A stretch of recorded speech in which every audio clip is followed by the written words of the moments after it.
Giving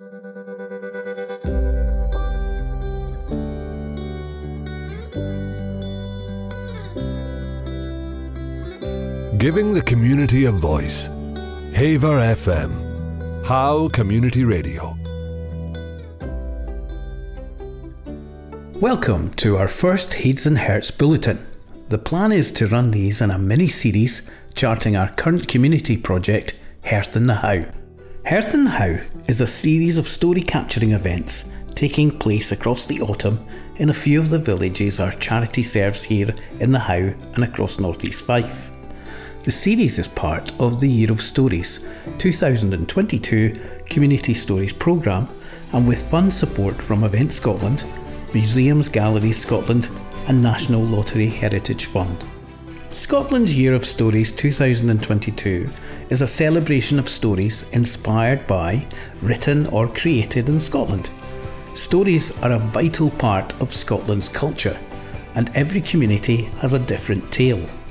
A host of events are being held across Scotland this year by community groups like us, museums, culture and heritage organisations and visitor attractions, showcasing our rich storytelling and literary heritage. We are delighted to be working with professional storyteller Sheila Kinnamoth.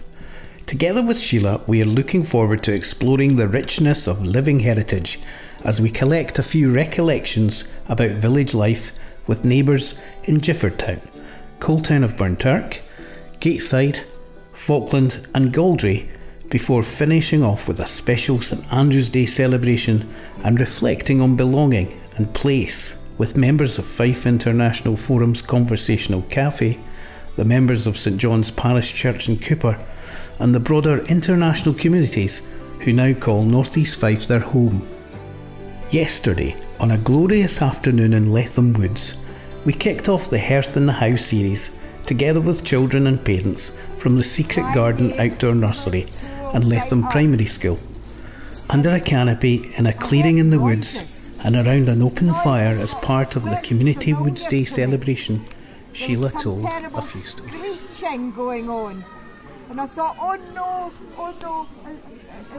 is that the big bad wolf coming to get us? But my granny said, no it wasn't. It would just be the owl, the hullet in the trees. And then I heard scratching at the windows. And I thought, oh, somebody trying to get in. But Granny said, no. It was just the branches of the trees hitting the window panes. But I was curious. I wanted to see for myself, so I jumped out of bed and I went over to the window and I looked out. And that's when I saw it.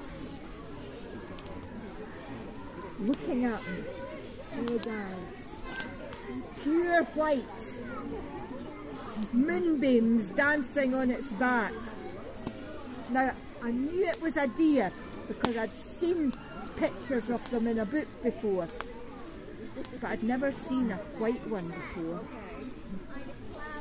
So I went outside, I put my jacket on and my slippers on, and I went outside.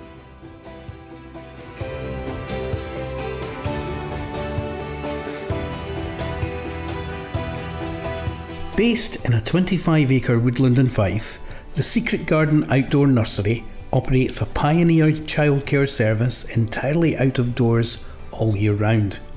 Established in 2008, this innovative, visionary space became the first outdoor nursery in the UK and now offers practitioners' workshops where they share their unique and highly acclaimed philosophy with people from all over the world.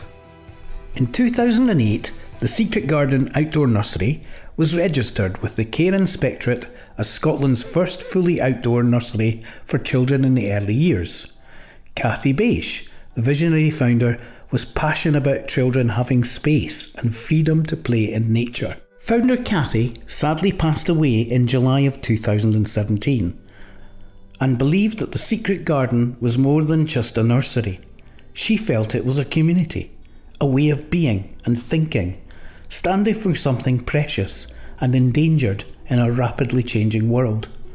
a response to the increasing complexity of our times, to the resulting erosion of childhood play, and our children's deep and vital sense of belonging in the natural world. Cathy was awarded a British Empire Medal for her early years play and education services. Yesterday, I had the privilege of chatting to Louise Durran in the wood at Letham and discovering a little more about this extraordinary place. My name's Louise Durran and I'm a director at the Secret Garden, and I also do some training, and I'm a training facilitator too. And I used to work as a woods practitioner, which is working in the woods with the children, but I don't do that anymore. So Secret Garden, it's been around for a while now. Opened as a nursery in 2008, and it was the first fully outdoor nursery in the whole of the UK. So quite pioneering, because now there are lots and lots, but it was a real leader in the concept of children just being outside the whole day, whatever the weather, all year round. So we don't close when it rains. We have 2 yurts. We used to have 1 yurt, but we're a little bit bigger now. So we have a yurt for the children to use, to have lunch in if it's a really wet, windy, one of those days with horizontal rain. But we're also very resilient. We can light fires in the woods. We can put tarps up. So we can just go and take children to be outside in the woods all day, every day, whatever the weather, and know that they can have a different experience at different times of the year, but they can do the whole day outdoors. Did parents buy into the concept right away, or did it take a bit of time to win them over to the concept? What, the children are going to be outdoors all day? Yeah, I think we've always had, there have always been parents that have just jumped at the chance to send their children, and sometimes some of the parents, and I can remember this because my children actually came to the Secret Garden. They're 15 and 12 now, but they used to come to the Secret Garden when they were sort of age 3, 4. And sometimes when you're indoors and it's pouring with rain and you can kind of see the rain lashing down, and you think of your little 3-year-old outside and you think, will they be okay from 8:30 in the morning until 4:30 in the evening? But the answer is absolutely yes. And there's that famous saying, there's no such thing as bad weather. It's, there's only inappropriate. It's all about having the right gear. So if you know to have good waterproofs, good layers and warm wellies, then you can be out just enjoying the joys. And in fact, the children love the rain.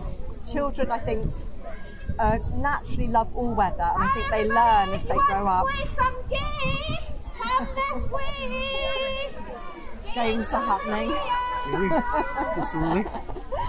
So, yeah, I think children learn from the adults around them to have such thing as good and bad weather, or not to go out in the rain. I think when they're young, they'll be just they love the puddles, they'll be splashing in the puddles, they'll be catching the drips of the trees in their mouths, they'll just be delighting in.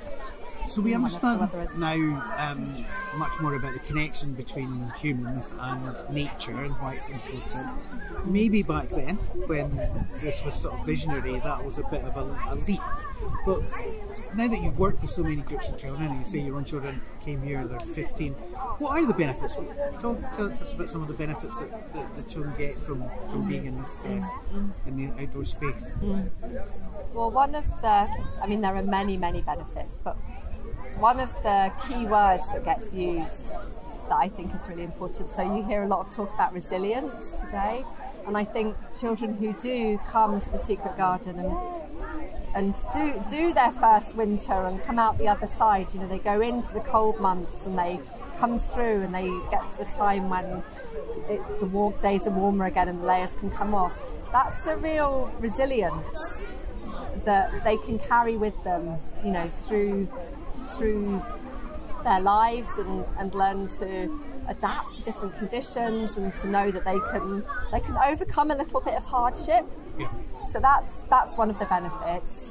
I think another really important thing is just developing that deep knowledge of and knowing of and love of a place, to just really have a place where they get to choose. There are these different bases in the woods, and they've all been named by the children. So this is the Moon Den, and then we've got where the dragons live, and we've got the Sleeping Bear Tree. These are places that have been named over the years by the children, and they get to know and love these places, and they play in them with their friends through the seasons, and that just fosters a real connection to place, and to the things that live here, the wildlife, the trees, the animals. And I think that, in the times that we're in at the moment, when children are being bombarded by a lot of kind of quite negative stuff around the climate and the environment, having the foundations of just loving a place is really important. It's just priceless, I think. Fabulous. Great line. Excellent. So how many children come across the week? Now, I'm not the numbers person, but we have 2 groups running at the same time. We did have just one group in the woods, but during the pandemic we had to sort of adapt. We had to do some adapting to sort of having slightly smaller cohorts of children, and also the demand grew a lot because people wanted to be able to bring their child to an outdoor nursery because it was a much safer place to be outdoors. So in response to having a very big long waiting list, we did slightly increase our sizes. So we've now got 2 groups of 12 to 14 children running from Monday to Friday. So we run all week. It's a shorter day on a Friday, and most children won't come. They might come sort of 2 or 3 days a week would be typical, and they might share coming to the Secret Garden with maybe doing a couple of mornings at a school nursery, so that they've got that connection for when they go to school. Do you love your job, Louise? Oh yeah. Silly question. The bit I miss is that I don't work in the woods with the children as much anymore, because that's the heart of it. Sure. But I think just being with the kids in the woods is a real joy. It's hard work as well for the adults sometimes. We also have to be resilient. But it's very inspiring, and brings a lot of joy.